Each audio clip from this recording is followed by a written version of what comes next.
Okay, I'm joined now by the one and only Garth Brooks here on Good Morning Maryland. Garth, thanks so much for doing this. You got a concert in Baltimore coming soon.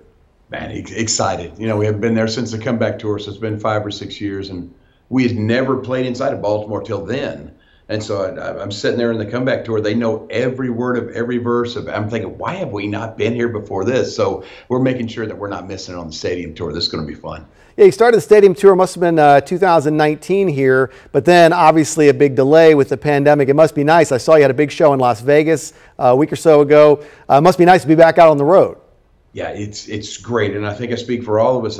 Hopefully we didn't take it for granted ever in our lives, but there is a level of gratefulness that I have never seen. You can see it in the band, the crew, the artists. You can see it in the people that come to the show, man. It's just, there's a level of joy. I don't think it has anything to do with Garth Brooks.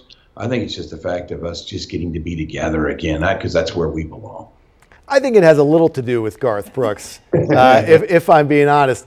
What's it like being out there in front of such a big crowd once again now? Do you get that same feeling that you had? You've been doing this for so long now. Yeah, it's just, and the crazy thing is when people say you've been doing it for so long, they think in their head that it's going to start waning. But the truth is, the longer you get to do it, the more exciting it is, because nobody gets to do it this long. So you're very grateful, you're having a lot of fun, and you sure have been in this business long enough to realize, enjoy every second of this. So that's why when we come into your town, like when we come to Baltimore, we're going to play way too late. It's going to be way too loud. I'm going to suggest you bring a helmet. It's going to get nuts. That's the fun part of it.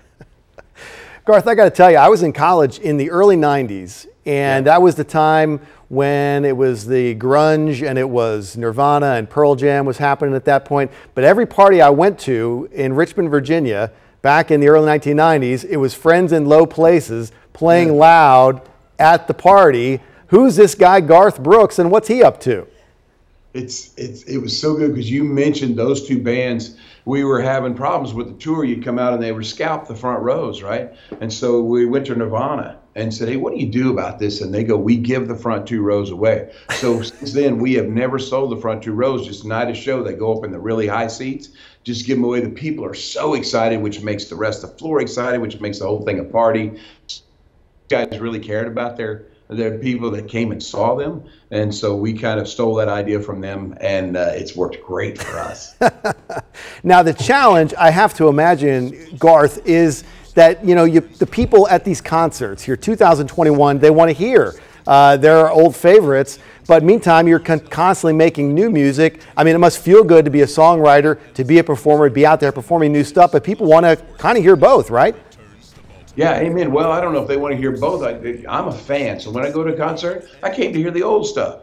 So give it to me. So here's the deal. There's no time limit on the show. We're going to play all the old stuff, and when you play all the old stuff, they're a lot better accepting some of the new stuff. But that's just how we are as people. And so you're a fan before you're ever an artist. So never forget that why we came here to sing, man. So sing the stuff I know. Yes, and it must be nice hearing that crowd singing back at you, stuff that you wrote. In some cases, maybe way back in Oklahoma. Yeah, man, it's sweet. And the great thing about a Garth crowd, because I'll brag on them all day, they make the old stuff feel like it's brand new, and they treat the brand new stuff like they do the old stuff. It is sweet, and I'm very lucky to get to be Mr. Yearwood. It's a good ride right now. You mentioned being Mr. Yearwood. I hear that your wife has showed up at some of these stadium events. Are we possibly getting a look at her as well at M&T Bank Stadium in Baltimore, or is that not to be revealed yet? Well, let me tell you what happened when we came back to Vegas. She came out, and it sounded like an airplane taking off inside the dome there. It was so loud. I've never heard a crowd that loud before. And since they never got that loud for me, she's not allowed on tour anymore. She stole the show, but of course I live with her. That's what she does every day. So we always travel together. And she's got like 5 careers going, so you never know what's going to happen that night. But I know I'm a smart entertainer, and I know the best thing I can do for that crowd is introduce them to Trisha Yearwood. The one and only Garth Brooks appearing live at M&T Bank Stadium here in Baltimore on October the 2nd, a Saturday night concert. Tickets go on sale tomorrow on Ticketmaster. Garth Brooks, congratulations on all your success, and thanks so much for doing this for us this morning. Christian, thank you for your time this morning. May your family remain safe. I'll see you. Yours as well. Great talking to you.